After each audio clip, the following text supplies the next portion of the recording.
All right. What's up? Welcome to another brand new episode of the Opinion City Podcast. That's I'm right. King Ralph. He's Parmesan. We are What your up? hosts. And before we get anywhere, I just want to say thank you to everybody that took the Yes. time to watch Bell to Bell month. It was Super a huge good. month for us, and we are so Yes. appreciative of every single view and every single subscribe. Yes. It has been an amazing month, and hot off the Absolutely. heels of Bell to Bell month, we are just trucking into March. We've got yes. great episodes. And for those of you that are joining us while partying on National John Cena Turned Heel Day, we thank you for joining us as well. Right. Spoiler So, alert. Yes. So Sean, what are we doing today, man? What do we We're got talking going on? to one of Royalty Wrestling's finest. We got a chance to talk to him a little bit during Chivalry's Day, but now we're going to talk to him a little bit more in depth. It's Yes. right there on the picture over there. Yeah. It's Dirty Love. We're Dirty excited. Love. All right. Yeah. And what we got a great top 5 too. We do top 5 most dashing warriors of the ring. Okay, I'm excited for that. So, guys, this is going to be a great episode. We are super Absolutely. excited. And with that, I think it's time to get this party started. And let's Episode get it. 93 starts right now.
All right, and we are back. What is going on? And we are joined by Royalty Wrestling's own Dirty Love. What's going on?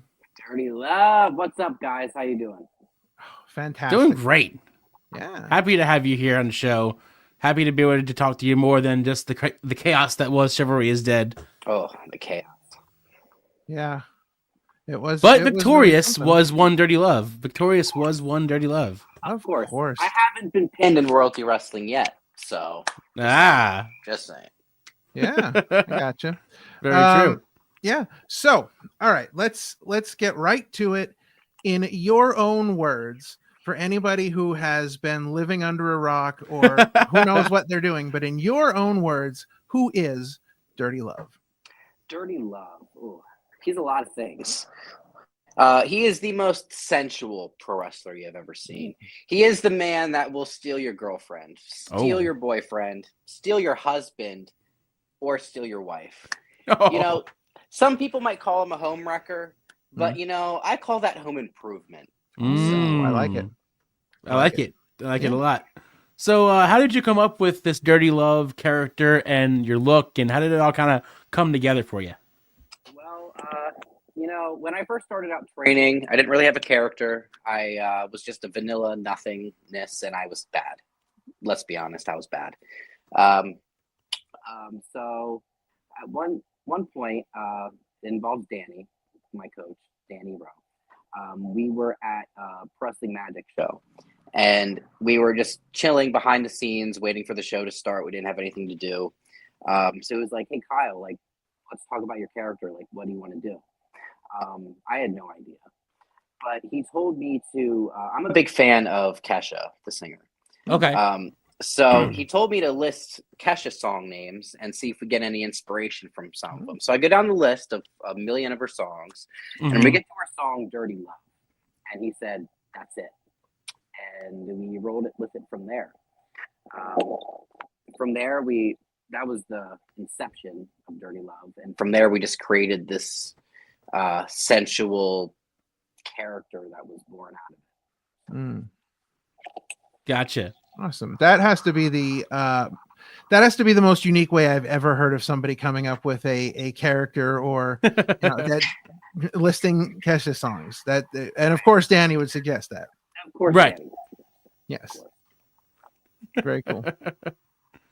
All right, so tell us a little bit about your wrestling journey. Where did all of this really start for you?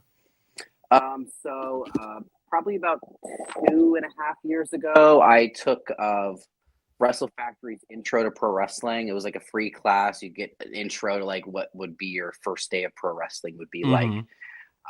So I did that, and at the end, Mike Quackenbush was like, if you sign up for 101, the tiered classes they do, you get like a discount. And I did the class and I loved it, so I signed up for 101 right away. I did 101, passed that, did 201, passed that, did 301, passed that, and then I joined the main one core, and I've been at the Wrestle Factory ever since.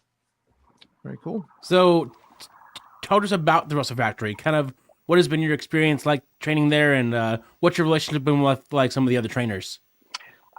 I would say my experience with the Wrestle Factory has been nothing but great.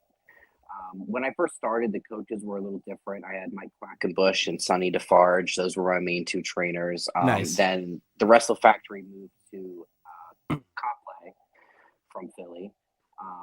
So I still had Mike Quackenbush, but then I had Danny Rowe and Josh Thorman, I think his last name. And then Larry Peace also helps train sometimes. He's a ref, if you don't know who he is. Yes. So then my main trainers have been Mike Quackenbush, Josh, and Danny for probably around 2 years now, a year and a half maybe. I'm not sure exactly. Timelines for me are completely off. But it's been nothing but a great experience. You have Mike Quackenbush, who everybody knows has been around for a long time. He's very advanced. He has his advanced classes that we do. Yeah.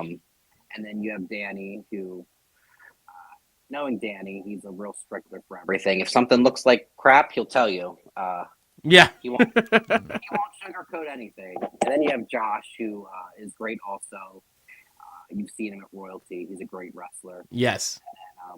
So he has a real mind for the business. So all three of them combining for training it's great. I have nothing but good things to say about the Wrestle Factory. So tell us a little bit now. You mentioned a couple names there in training. So tell us a little bit about maybe the different styles of the trainers, how they kind of differ from each other. Okay, so I'll start off with Mike Quackenbush. He's a real stickler for one, the advanced things, but two, like the little things. Like he knows specifically. Yeah, I mean, he has his own mind for everything. He likes everything done a certain way, but he knows what he's talking about. He's been doing this for over 20 years, at least, I would say. So he knows exactly what a pro wrestler should look like, a match should look like, the structure. Structure is a big thing. Match structure, even like promo structure. Like he knows every little detail that you would ever need to know. And then there's Danny, who, like I said before, if something looks like crap, he'll tell you it looks like crap. Like he's the if we're gonna play good cop, bad cop here, between him and Josh, he's the bad cop. He will tell you straight to your face whatever he thinks. If you have a bad match, he'll tell you. If you watch like a match of yours and be like, this is single thing you did wrong, improve it. Like that's Danny. And then Josh, he does play good cop here and there, but he's also will tell you like it is. And Josh is a really good ideas guy. He has good character ideas, move ideas, things that he think will like fit for your character. So that's what he brings to the table. Like the mix of those three between Mike Quackenbush, Josh, and Danny is like a perfect trio of everything you would need to become a pro wrestler. Yeah, absolutely. So what about the Wrestle Factory made you want to go and train there over maybe some other facilities that you may have looked at in your search for training? I took that intro class and I did a little bit of research of other possibilities of training. Like you have a cheeseburger school in Philly. But I chose the Wrestle Factory mostly from knowing some wrestlers that came out of the Wrestle Factory, like Drew Gulak, Orange Cassidy, Sarah Del Rey. The pedigree that they have was kind of second to none.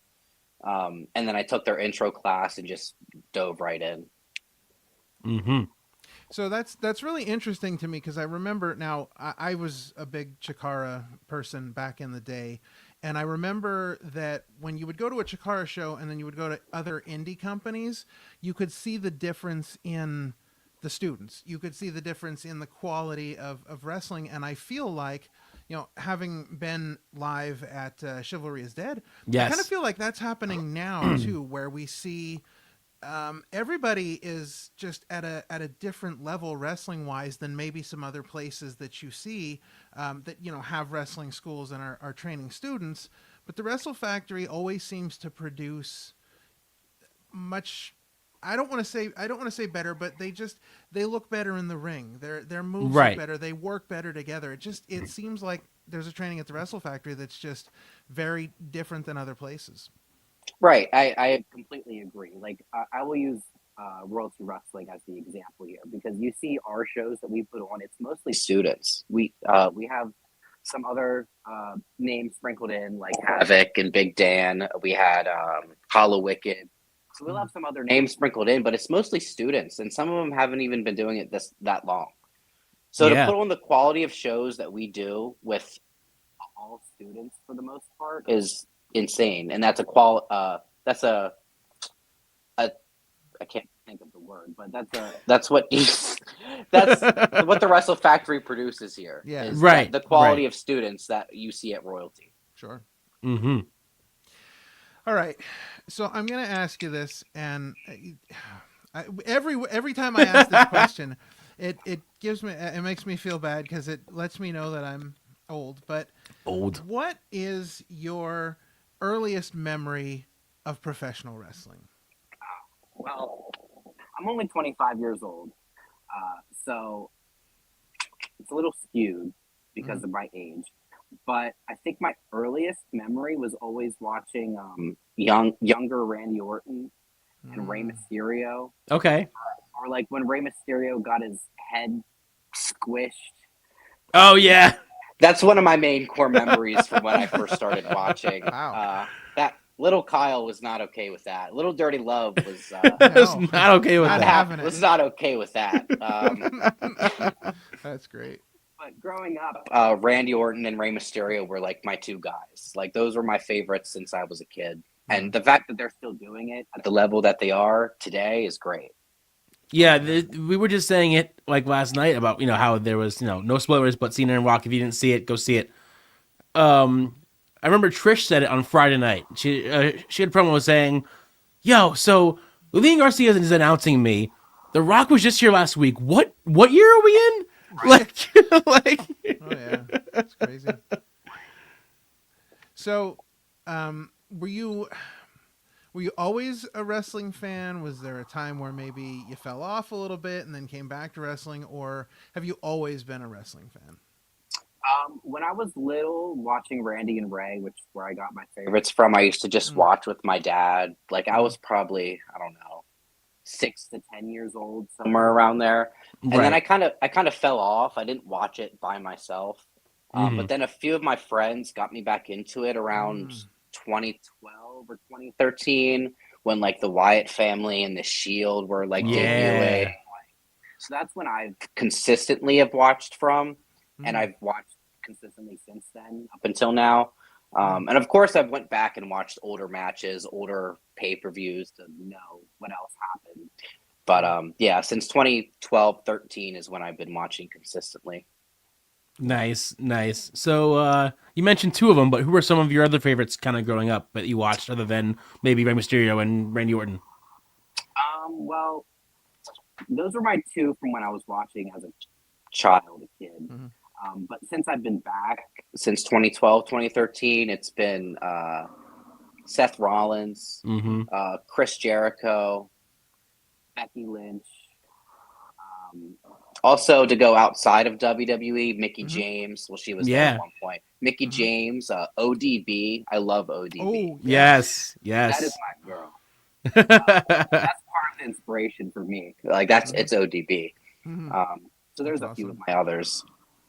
Yeah, I loved the ODB Eric Young pairing. I thought that their Yes. tag team was so good, just crazy creatively. Oh, for sure. ODB is amazing. If I could have one dream match, I know that's Mhm. so random, but it would be ODB.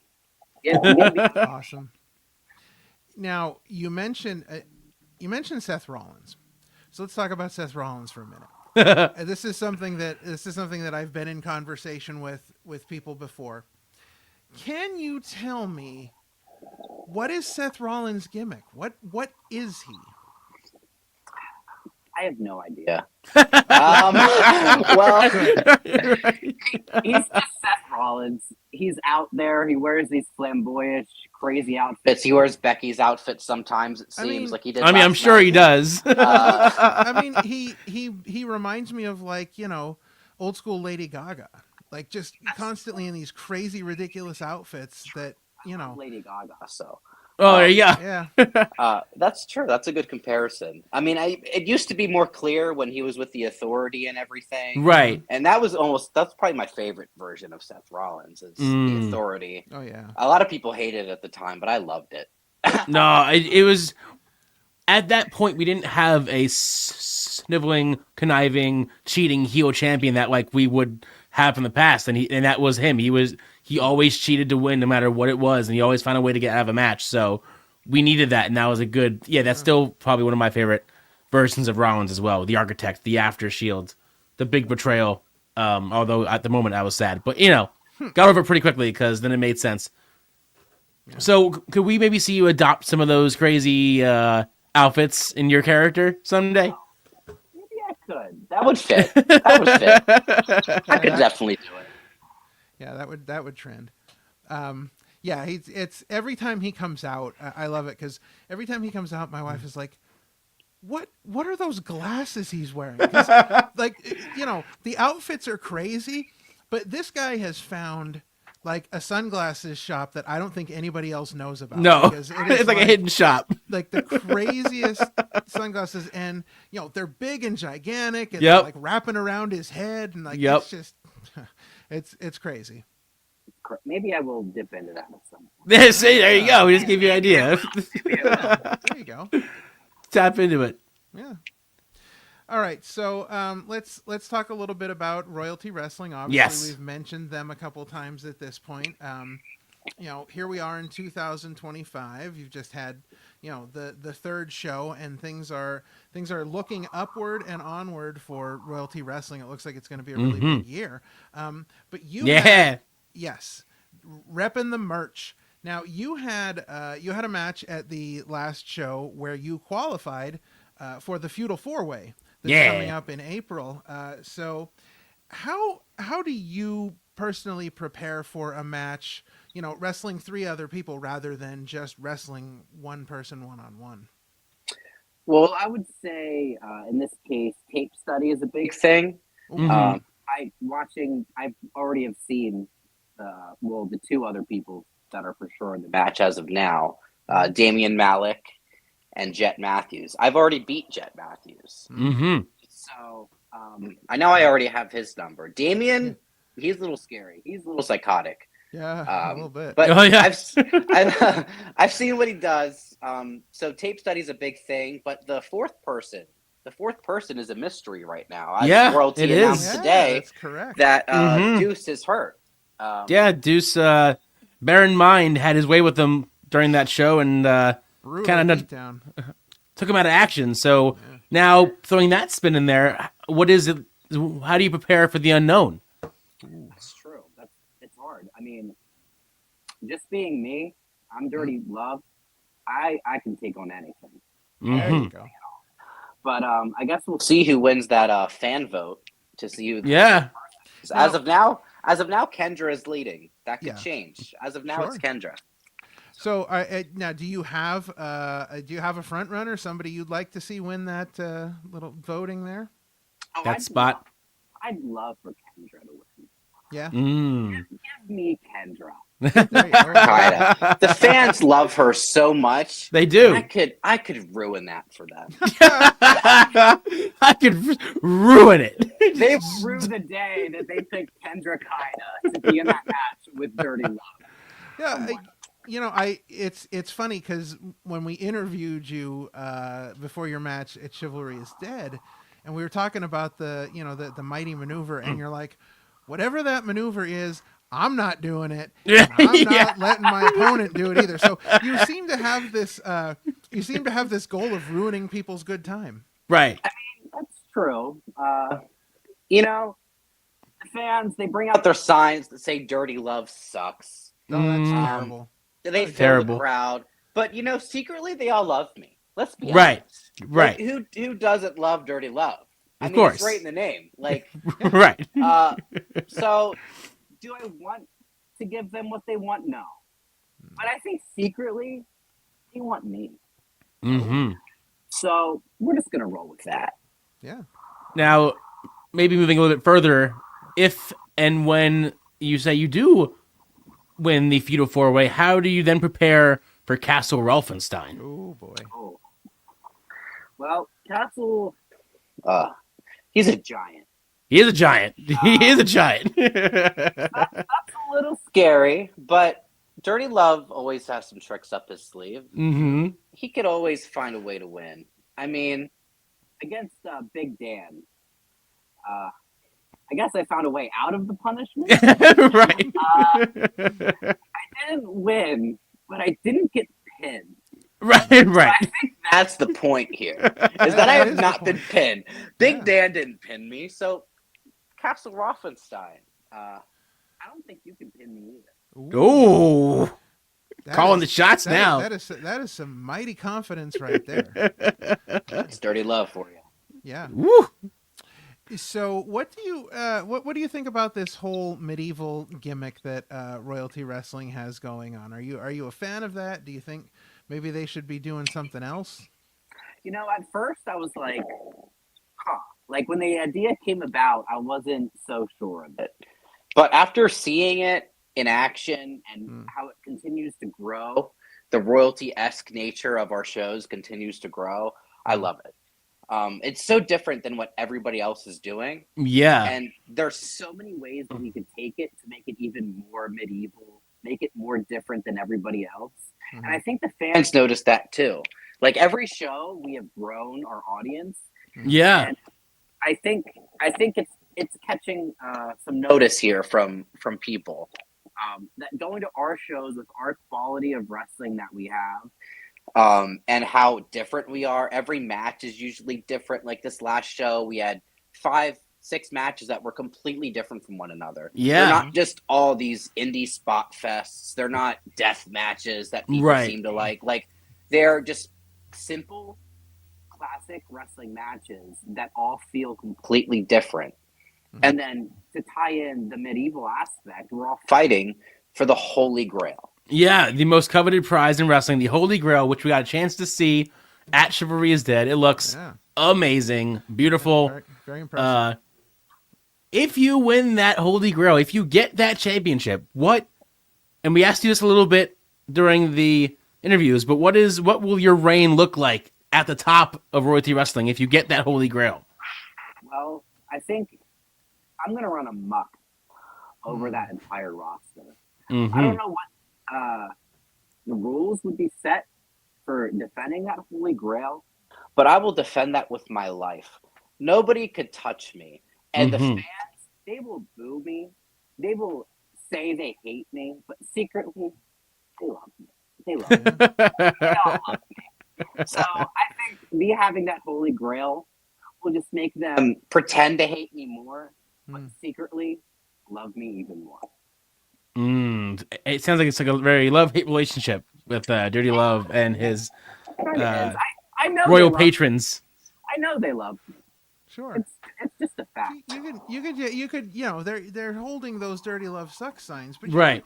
you can see it in their face. Like they're not really into it. They're just kind of following the crowd, you know? They're following the crowd. Like I saw like the pictures that were posted of Mhm. my match and me making my entrance. They're holding up these Dirty Love Sucks signs, but there's smiles on their faces. Oh, Right. Right. So they like to play along and boo me and say I suck. Secretly, they love me. That's They love right. you. There it is. That's right. Yeah. And I love the storytelling aspect of this where, like everything has been kind of revolving around this quest for the Holy Grail. And Yeah. I think it's a great way to tie the shows in together. So I'm hoping, that we see some, more storytelling out of Royalty Wrestling as well, because the wrestling quality is there.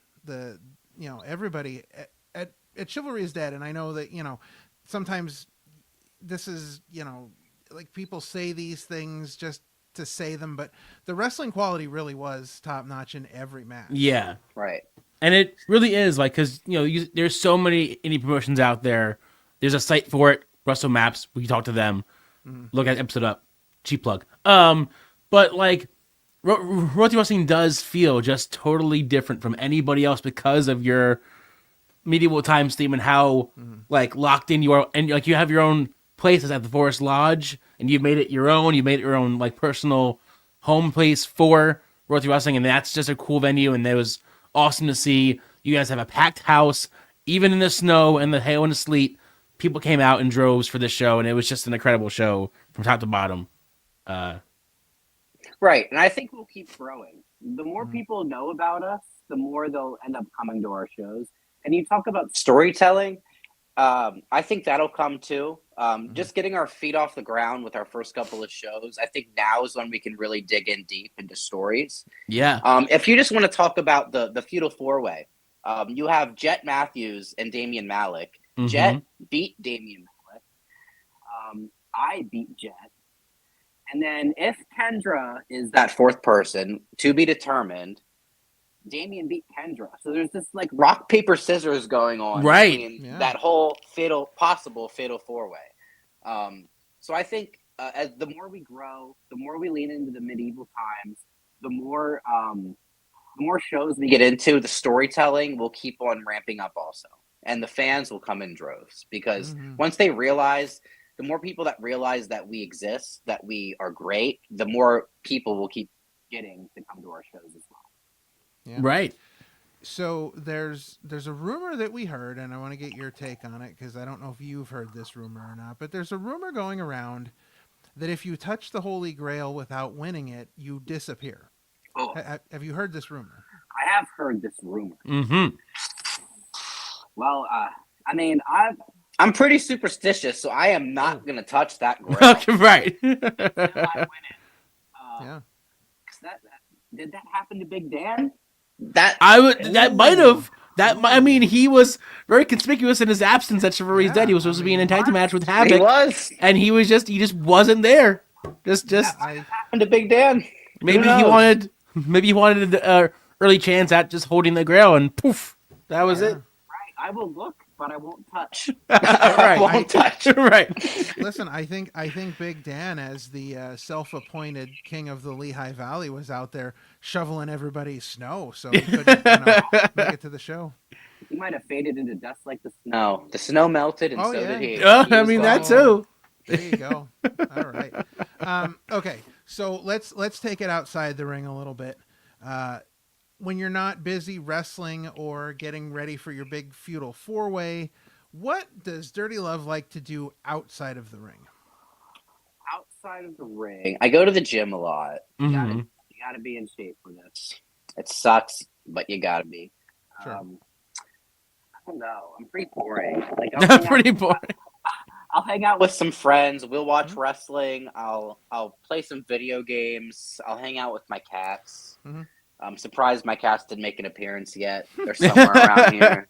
But yeah, I don't know. My main focus is wrestling, so a lot of my time goes to wrestling, whether it's training. I mean, I live almost 2 hours away from the Wrestle Factory. Oh wow, Oh, jeez. So anytime I have training 3 to 4 days a week, I'm driving at least 4 hours that day just to do it. Mm. crazy. And then and going to the gym and any other thing. Like most of my time is taken up for wrestling.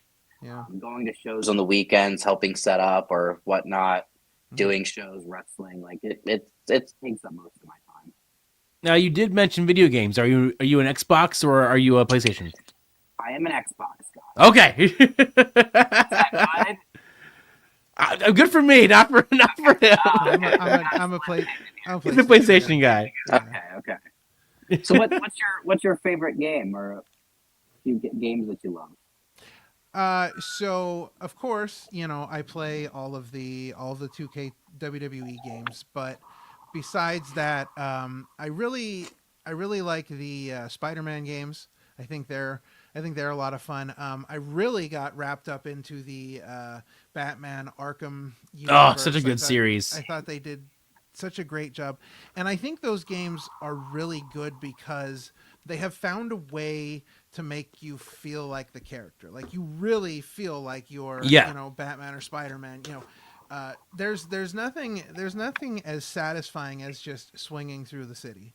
Yeah. Spider-Man. It's just so much fun. I mean, I can't get that feeling because that's a PlayStation exclusive. Yeah, you're not. So, You're on the Xbox side. You're on. Yeah. Like I used to play them on like PS2. Right. At one point, I borrowed my friend's PlayStation to play one of the Spider-Man games that came out in the last like 5 years. I forget which one it was, but yeah. So I like those. I play Final Fantasy VII, the remake, which I haven't gotten through yet. I'm really behind on video games. Right.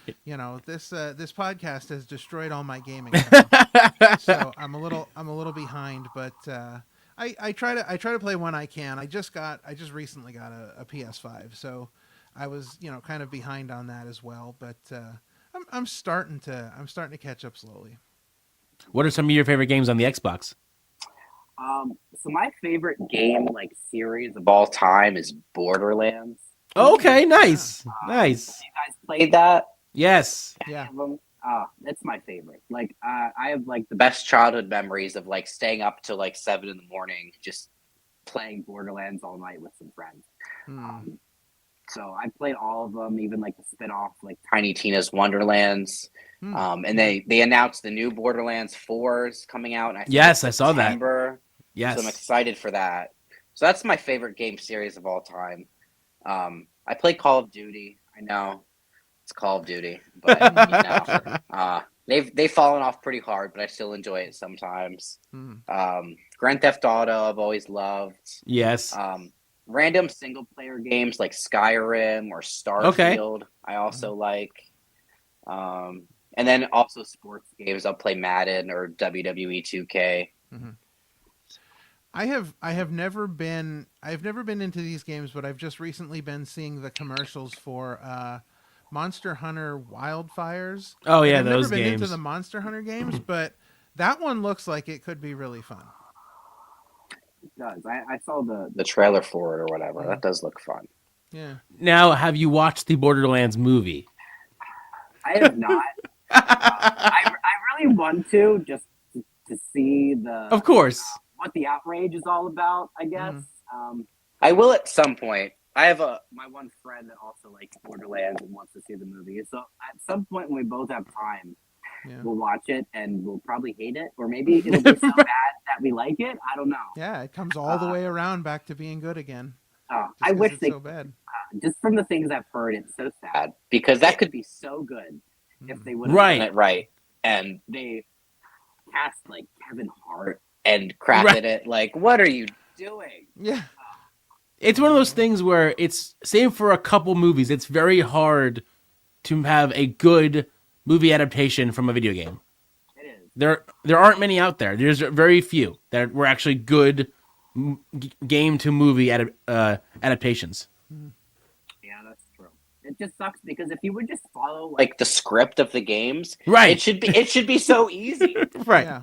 But you don't, and you try to do something different, and then it sucks. And then you cast these random people in it. Like, why is Kevin Hart and like Jack Black? I love Jack Black, But like, Right. why is he Claptrap? Why? Like, It seems very So, odd. Something I was mean, I off guess with I'll that. I'll have to see the movie to get my full opinion on it. But just Mm. from what I've heard in the trailers and stuff, that's what I get from it. So, They just dropped, I think, a trailer for Minecraft the movie, and I'm like, oh yes, what? I'm Like, I I'm don't. very much on the fence What's about the that. I don't. plot? The plot of the game was you build and you survive. So what's the plot of the movie? You build and survive. I don't understand. Jesus, I used to love Minecraft. Of course, if they would make a cool movie out of it, like I'd be interested.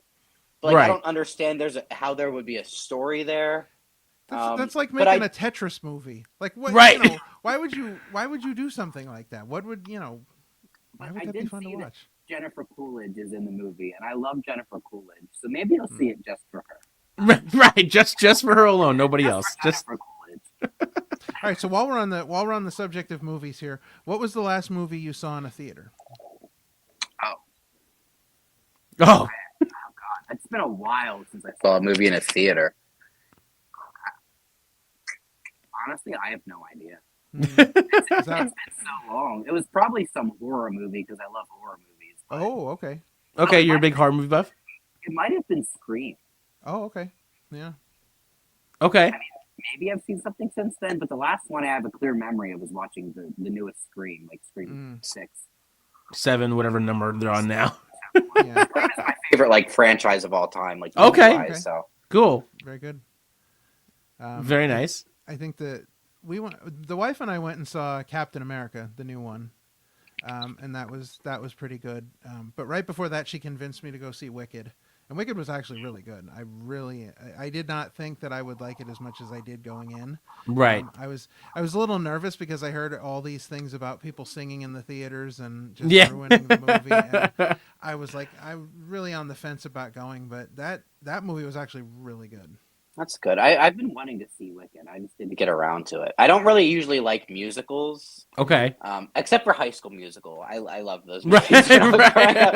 Right. But I do want to see Wicked. I've heard like it was great, and I like Ariana Grande. So I just saw last night. I think it was during Elimination Chamber. There was a commercial for Peacock, and I think it's coming to Peacock soon. Right. Like it's going to be on streaming soon. So, yeah, good stuff.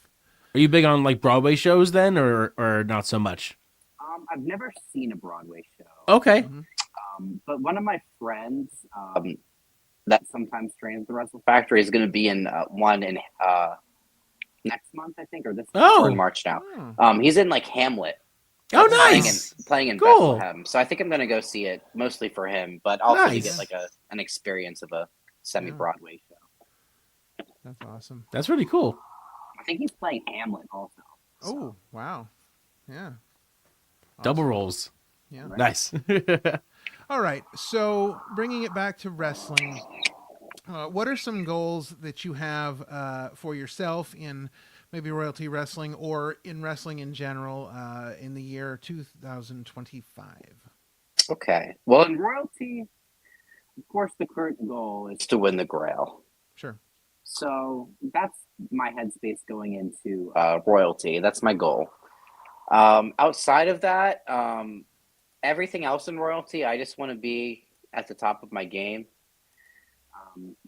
If I don't end up going against Castle or I don't beat Castle, what's next? Maybe it could be the Shields that Danny talked about. Anything, I just want to keep growing. Keep getting some wins. That's the goal of Royalty. Outside of Royalty, I want to get booked at more places this year. I want to keep growing Dirty Love, getting Dirty Love a bigger audience on more shows. So mainly this year is to wrestle more, I guess I should say. Yeah. The Dirty Love character is still pretty new. He's had like 6 or 7 matches, but I want to have a bunch this year.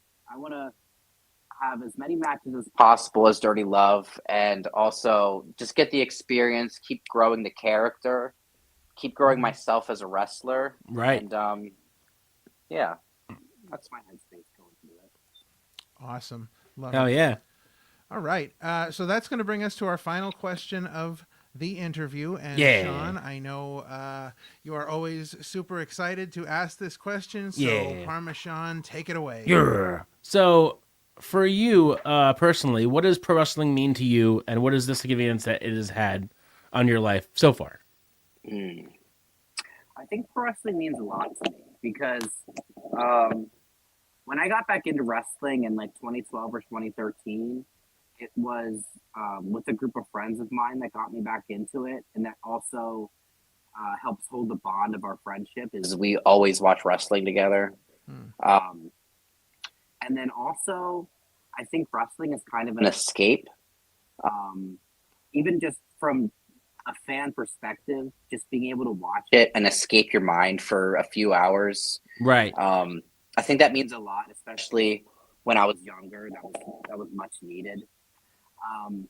So that's from more of a fan perspective, but from a wrestler perspective, it means everything to me because before I started wrestling, I didn't really have like a clear path for myself. I didn't know what I was doing, what I wanted to do.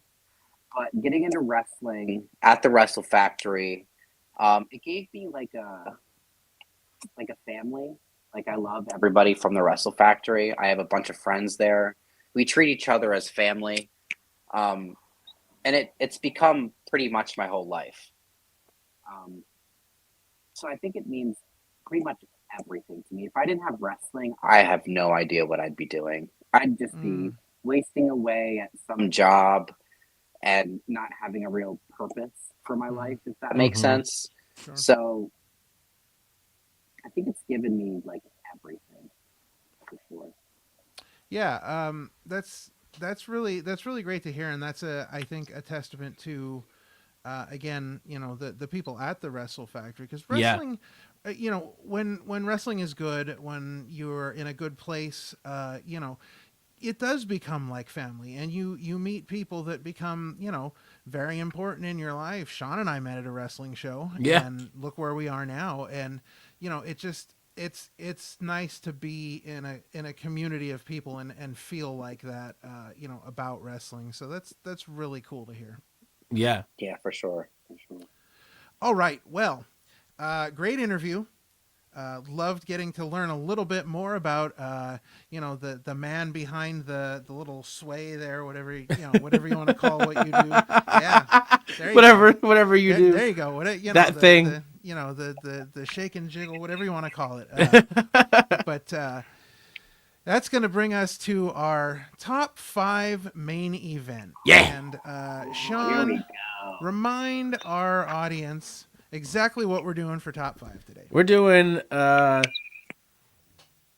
5 hottest guys in wrestling, or as I so noticed it, top 5 dashing noble warriors of the ring. Yes, and as we understand it, there are some honorable mentions that just barely missed the top 5. Barely.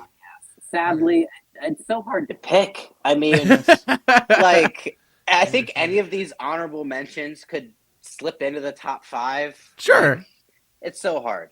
So some honorable mentions I will name that aren't in my top 5. I'm going to list Seth Rollins. Didn't make the cut. Sorry, buddy. Didn't make the cut. Sorry, buddy. Ludwig Kaiser. Oh, that's a good one. Yeah. You cut, buddy. Sorry, you're out.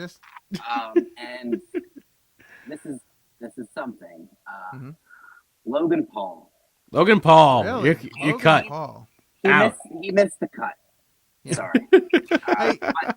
Honorable mentions. Mentions. I will say, you know, picking your honorable mentions, you know, they all have a very distinct style to them. Yes. You know, we talked about Seth Rollins a little earlier, but Ludwig Kaiser, you know, he's so serious, and the way he dresses conveys that seriousness. His style is very attuned to his character. And then Logan Paul, I mean, Logan Paul is out there, and you know, love him or hate him, you know, he's again a very, you know, distinctive look to him.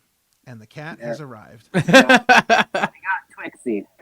The cat made an appearance. Yes. I mean, Oh, he's gone. came to check out the top 5. All right. He did. Right. Honorable Came at the mentions. perfect time.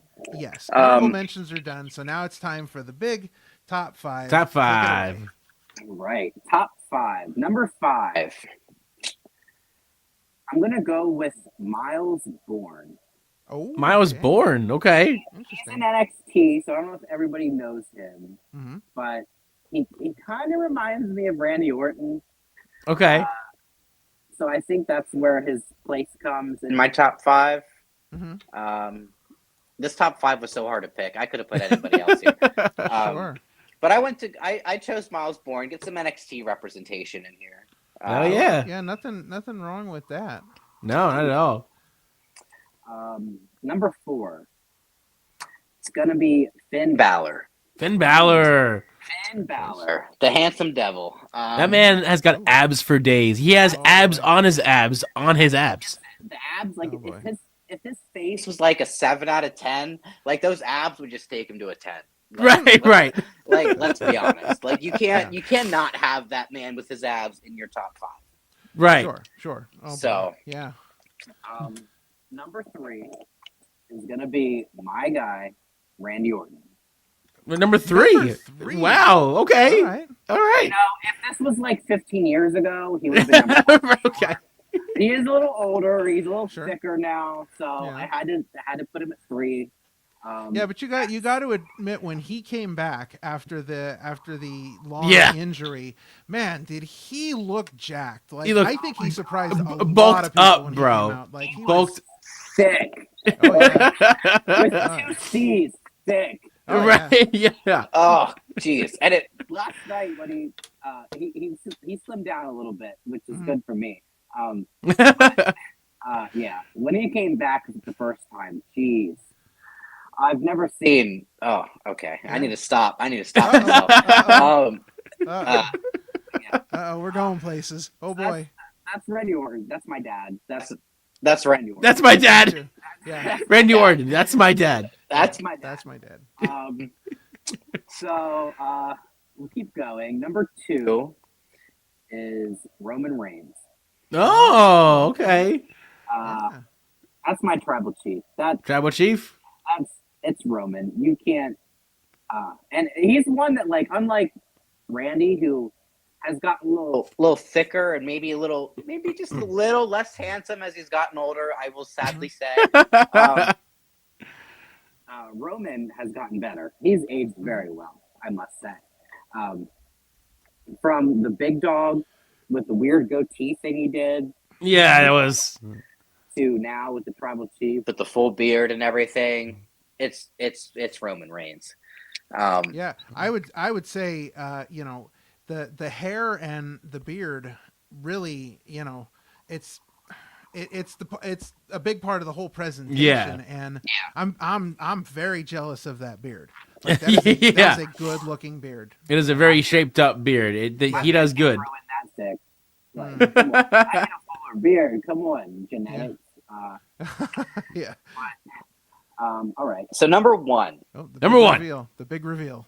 This is my guy. Nobody can ever deter me from this number 1. Uh-oh. Like, when I first thought of this list, like, it was instant. He's number 1, and that is Austin Theory. Austin Theory. All right. Good choice. Okay. Theory. All right. Like, nobody could convince me elsewise. Mhm. That he is the best looking wrestler. He might even be the best looking person on the planet. Like, it's Austin Theory for sure. Wow. Just look at him. He's jacked. Yeah, Just yeah. look at I him. mean, Just look at, yeah. just look him up. You know. Just look him up. Just His face card does not decline. Like, the Yeah. perfect specimen is Randy Orton. That could have been Randy like 15, 20 years ago. right. Sure. It's Austin Theory now. Yeah. So yeah, that's my top 5. Wow. I was worried that your number 1 was going to be like Otis. Like I was a little concerned there for a moment. But, just but Otis. you rounded it out pretty good. Speaking of Otis, I think Yeah. Dirty Love versus Otis would be like Oh. Oh. that would be a match. Yeah. you That guys- would be great. Yeah. Oh, that would be something. You guys. That would both definitely got be a the match for sure. The little wiggle thing going there. So I told you my top 5 hottest wrestlers. So Okay. what are your opinions on that? What do you got going on for a top 5 there? Well, oh, so we're Flipping the script again. wait. Yeah, All right. So go ahead, Sean. You can lead us off. It's wasn't prepared for the list, but I will agree that Orton should be up there for sure. I definitely agree with that one. Yeah. Hmm. I definitely agree that Reigns should be up there. Man, so I'm a big fan of Rollins. Maybe it's because it's by proxy. He has my initials, so maybe it's a little bit of it too. SR. So I've always been a big Rollins fan. That's what 3. Most of them are being yours because that's other than Rollins. Rollins was off your list. Rollins did not make the cut. Rollins did not make the cut. It's always being hard being put on the spot because all of a sudden your mind just blanks out. I have some people behind me I can look at. In his prime, Triple H, I'm talking about when he came back in 2002 with his big jacket and he took it off and it was just like he had so much mass he couldn't put his arms down. Like he couldn't just put his arms straight down because he had so much muscle. Sure. Back when that mattered actually, and Vince only cared about big hosses. Mm-hmm. But I mean, speaking of big hosses, I mean, I want to say modern day, not back in the day because of how far he's come, but Big Cass, man, Big Cass now, Big Bill as they call him. Yeah. Dude looks great. The dude's come so far. The dude's come on his road to recovery and all this stuff. He looks great. Mm-hmm.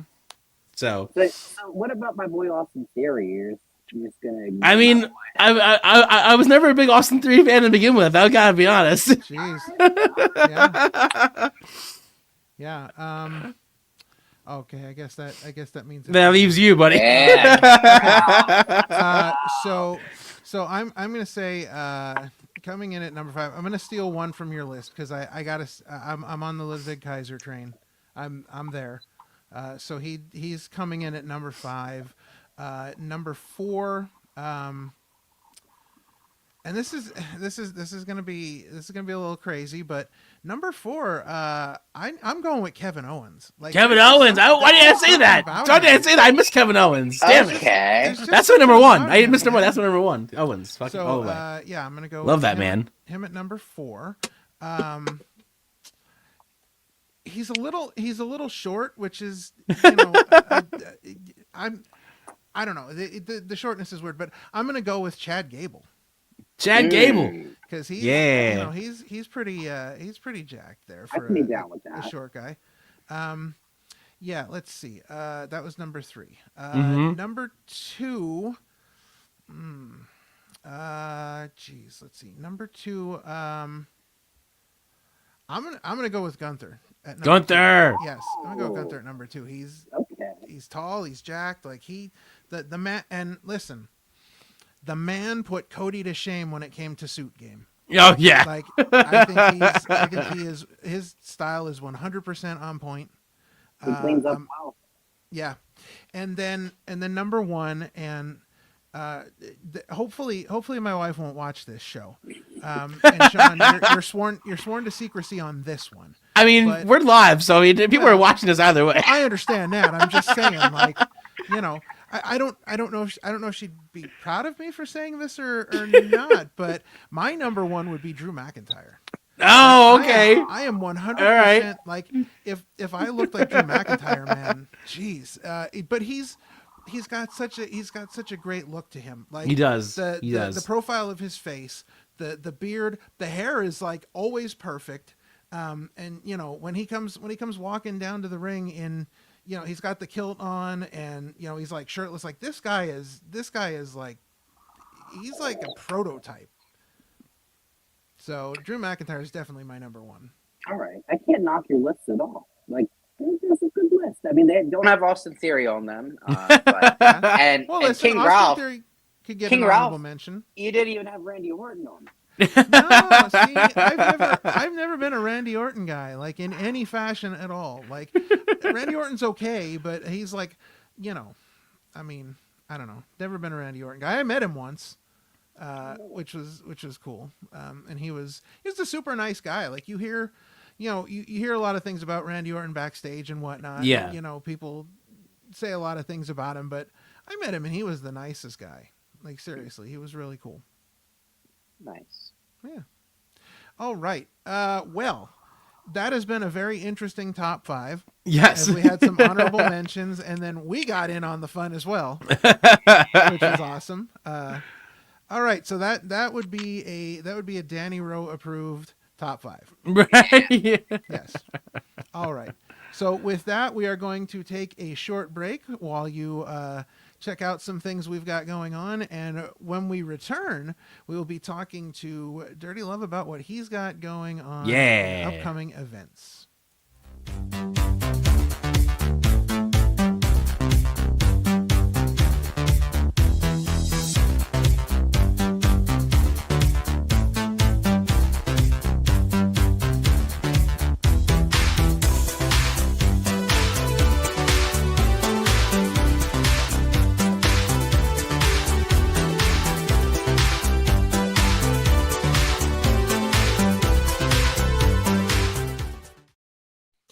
Right, so you can check out all those great videos on our channel. Yes. We had a great Bell to Bell month. Check out all of those interviews; they were really good. We recently talked to Jarrett Diaz of One Division Pro, and we had a great time chatting with him. And of course, last night our video debuted with our interviews from Chivalry is Dead for Royalty Wrestling. So go check that out. There's a lot of fun interviews in that one as well. And then stick around next Sunday.